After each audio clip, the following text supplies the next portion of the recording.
kung alin dyan yung pwede natin gawing inahin. Yung maraming dede, yun ang alin. Yan. Hindi, isa ngayon, hindi pa.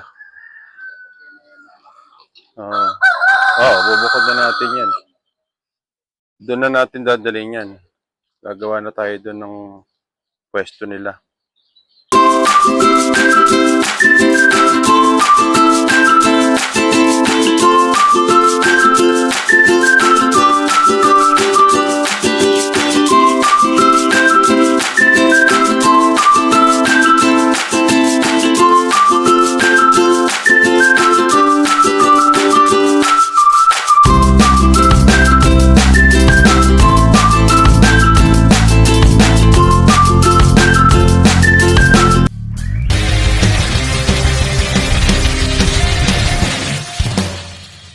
So ayun nga mga kabrad, isang muli, napakagandang hapon muli sa atin lahat. At ay nadako na naman dito sa ating mini farm. Dahil nga ilang araw na rin tayong hindi napunta rito. Dahil sa medyo may kalayuan to sa ating trabaho. Kaya tayo napunta rito, nagdala rin tayo ng sapal ng taho na para do sa ating mga alaga. Yung bagong dating natin na sapal ng taho, bali 3 sako. 3 sako to. Meron pa tayong isa doon. Malaking tulong kasi ito mga kabrad para dun sa ating mga alaga. Kasi kung sa mga feeds, sobrang napapamahal tayo. Yan. Matagal na abutin, 1 linggo na rin ang inaabot nito. Isang sakong feeds, minsan inaabot ang kulang-kulang 2 linggo para dito sa ating mga alaga. Dahil ngayon nga, kukunti pa lang yung alaga natin. Itong ating si Bruno at ito yung dalawa nating native.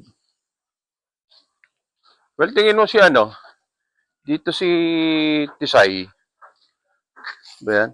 Parang siguro to, parang lang yung sa ina niya, no? Konti lang mag-anak. Hindi siya magandang isipin mo, dinala rin natin siya rito, March 9. Ay, hindi lang. Pero yun maliit. Konti lang yan. Konti lang yan. Hoy. So, ito naman mga kabrad, yung gagawin na namin ni Joel na partner. Kasi hindi siya pwedeng hindi siya pwedeng gawing inahin dahil, ayan mga kabrad, may los-los. Sayang, ganda pa naman ng daddy niya. Ganda ng daddy niya, Bali 14. Kaya lang, meron siyang los-los nga. So, dito na lang tayo muna. Pero palagay ko ito, well, na ito, kasan niya na itong 2 to. Namumula. Hindi, baka ngayon pa lang to. Kita ito? Hindi pa yan. Busog lang yan. Pero hindi na lang natin dito to. Ano na sila di ba? Pero sana nga na to. Buntis na to. Kasi ang gagawin natin dyan, well, dito kung sakali, mag-ano ko ng puti pa. Puro puti na rito. Tapos, doon tayo gagawa na puro doon, sa dulo. Oo, puro native doon. Ito, namumula yung kanyang puwerta. Bagay, ang kinainaman natin dito, si Bruno, nakababad lang siya rito.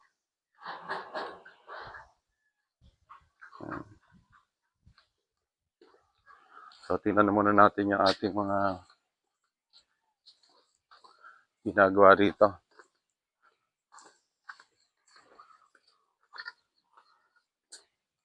Kinuha pa isa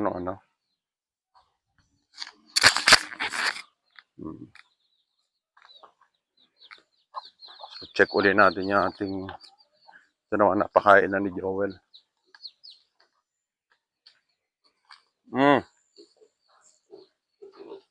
Ito yung ating mga native. Ang gaganda.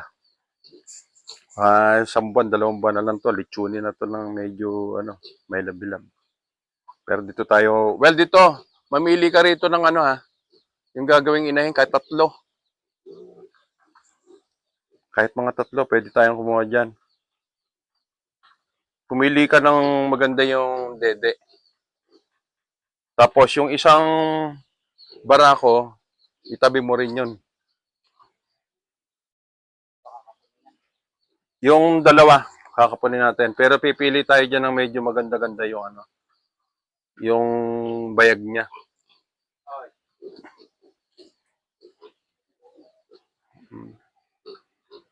Yung kinain nila ngayon mga kabrad, ito, yung meron tayong nakuhaan ng patapunan na kanin na sobra. Yan, dinala natin dito. Yan ang pinakain natin sa kanila.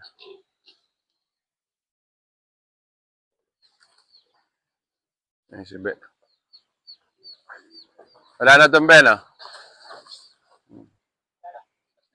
Be, pakiatang mo. Para, Well, dyan ba dumadaan yung tubig? di, kinalangan lang ko lang para left ka na doon. Eh, kaya lang, dito lang, ano yan, dapat dito, salansanan mo dyan, dyan. Oo. Ang nakakako. Hmm. Kasi dito yung tubig niya mga kabrad. Pagka talagang sobrang lakas ng ulan, yan, dito ang bagsak.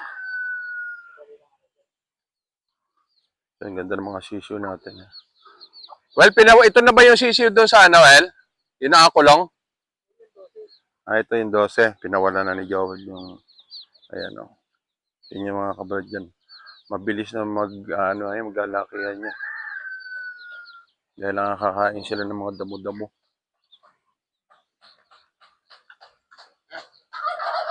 Si Brown.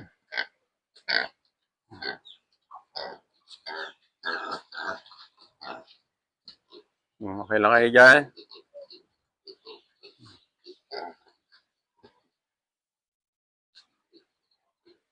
So ito na mga ating mga manok dito eh. Tsaka yung bibi natin. Sa araw-araw mga kabrad. Ito, ang takbo ng ating mga alaga.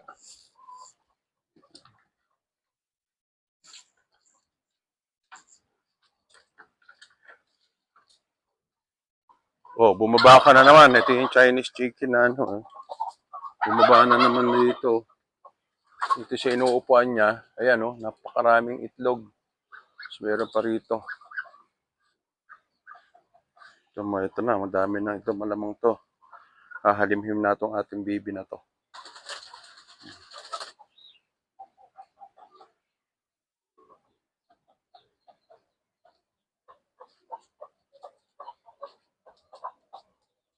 Papapalitan natin kay Joey itlog na dumi.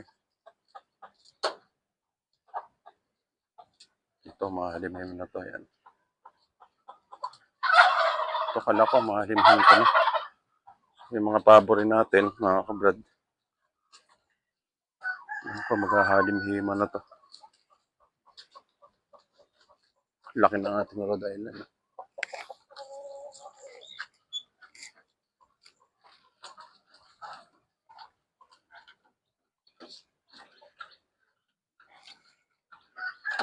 Mga kabrad, yung mga sisyo natin na bagong baba. Binabaan na ni Joel. Ayan. Ganito na lang ang ginagawa natin pamamaraan dito mga kabrad. Mga 1 week nilang kasama yung inang nila doon sa kulungan, sa pinaka-brooder. Tapos ibababa natin sila sabay din sa, hindi pa natin sila winawalay doon sa ina. Dati kasi, ang ginagawa natin dito, kinukulik natin lahat ng sisiyo, ilalagay natin sa brooder. Pero ngayon hindi na. Ang ginagawa na lang natin, pag napisa, lagay muna natin doon sa brooder kasama ng kanilang inahin. Tapos mga 1 week to 2 weeks, ibababa na natin sila kasama rin ng kanilang inahin. Para paghapon, nandun sila sa katawan ng kanilang ina. Tapos nakakakain sila ng mga damo-damo. Ayan, marami. Tapos tingnan natin muna mga kabrad yung ating mga paborito.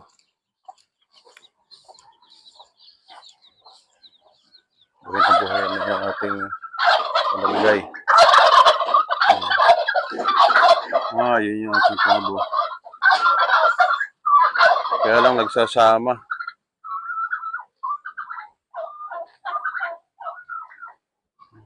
Daming itlog ng isa na yun.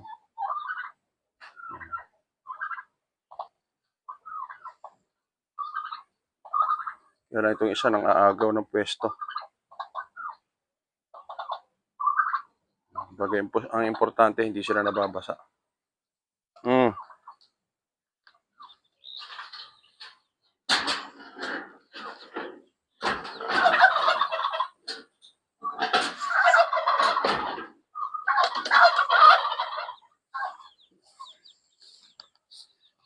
Oh, ang mga bunga na yung ating mga sitaw.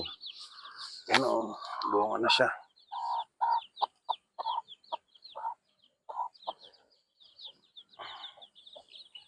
Ayan, tali natin.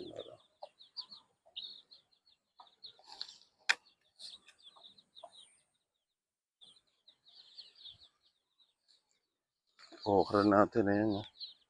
Well, pag may nakikita ka doon ng tuyunan tayo ng baka, kunin mo. Ilusaw mo doon sa tubig uli, tapos pandilig mo sa okra. Ha? Lagyan mo? Ayun, oh. Dami na ng bunga ng sitaw eh. So, yun, no? Dami na ng bunga, oh. Ito. Yung okra. Laki.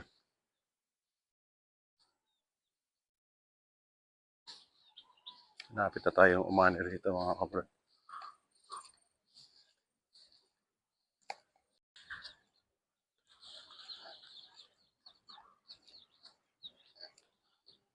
Dito dapat magawa tayo well ng ano dyan lamesa ng ano.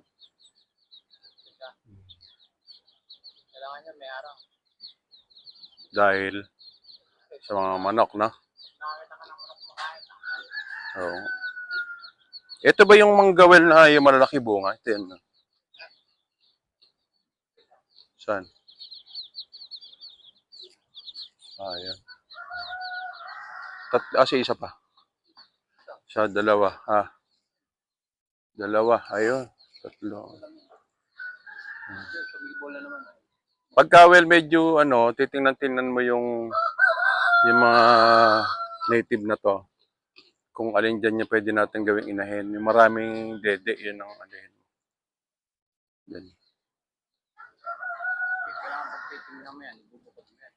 Hindi, isa ngayon, hindi pa. Bubukod na natin yan. Doon na natin dadalhin yan. Gagawa na tayo doon ng pwesto nila.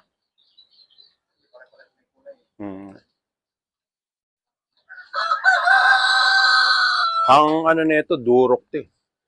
Yung ama. Ganyan yung kulay ng ano ng durok.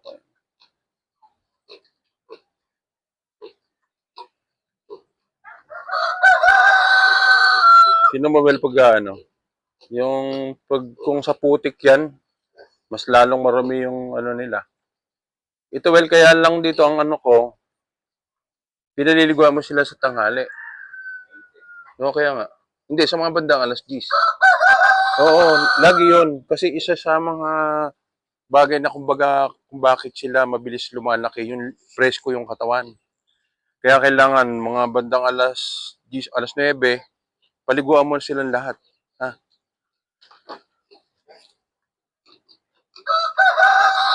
Importante pinapaliguan tong mga ito sa ano, bandang alas 9.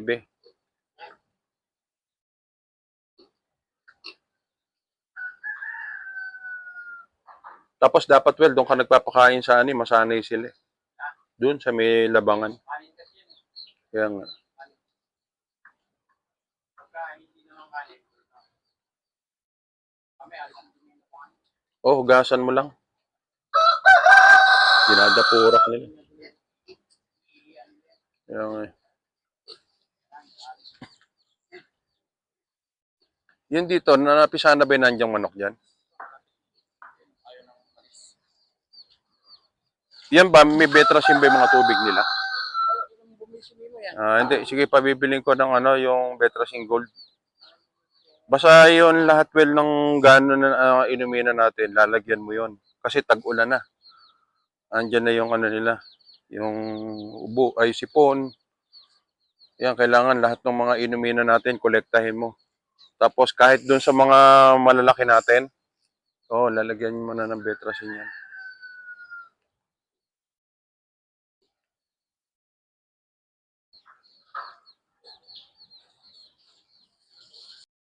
So yan yung mga kabrad yung ating mga binabanan ni Joel galing doon sa may kulungan doon. Eto na sila ngayon. Wala silang bawas, well na. Walang bawas. 12. 12 sila. Tapos meron naman tayong napisa dito rin na yung kulay puti na yung black meat natin. 3 lang yung nabuhay, namatay 2. Ha? Ayun. To. Bali 3 na lang to, well. Ito. Ayan, 3 siya. 3. Bali 5 to. 5 to bali, well. Tapos namatay 2. Mm. Pero pa yung yung isa pa, yung itim yung mukha. Oh, hindi yun. May sisiw din sila. Siya. May sisiw na dala. Oh, ilan yun? Hindi, iba to. Hindi, iba yan. Kulay brown. Hindi, puti siya yung, puti yung katawan. Itim din yung, ito mo, oh. Ganda nung,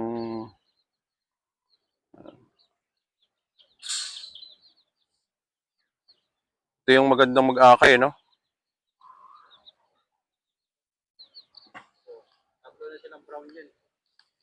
Yun Ngayon, yung mga brown na pwede na silang awatin dun yung mga pasok mo na dun. Yung nanay nun, nawala. Ayan, pasok mo na.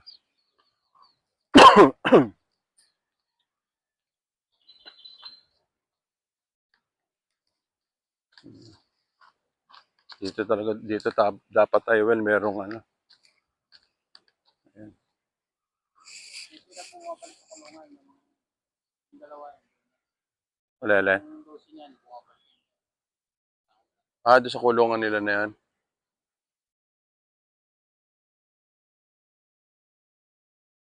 Pagka nag-uulan na, yung yero na yun, well, ba't nandun yun? Hindi, ano mo na lang dun, ibakod mo na lang dun, well. Doon sa dulo. Bakod mo na lang dun.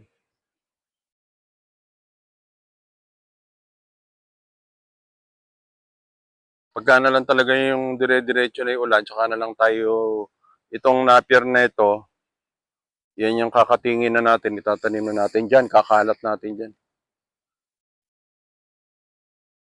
Dito kasi habang hindi pa ito ginagamit yung area na yan, tutusukan natin ng mga napier grass yan.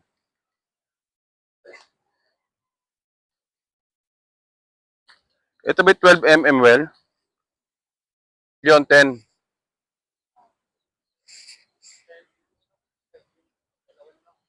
Ilan na tira? Dalawa? Dalawa yung buhok?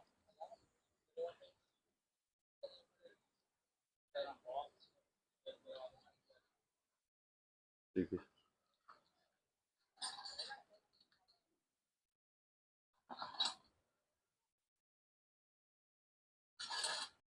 So, ayun nga mga kabrad, tapos naman natin maghapon.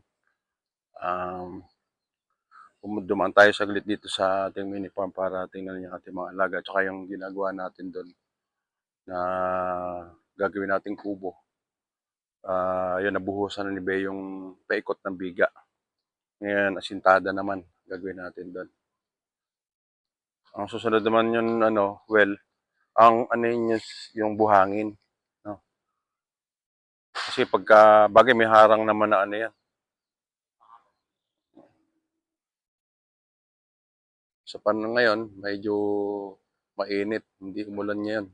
Kahapon umulan ba rito? Hindi ba? Pilik na ako. Kung ilang tayo, wala muna. So ayun nga, mali mga kabrad, tagumpay na naman maghapon. Kaya maraming salamat. God bless po sa ating lahat.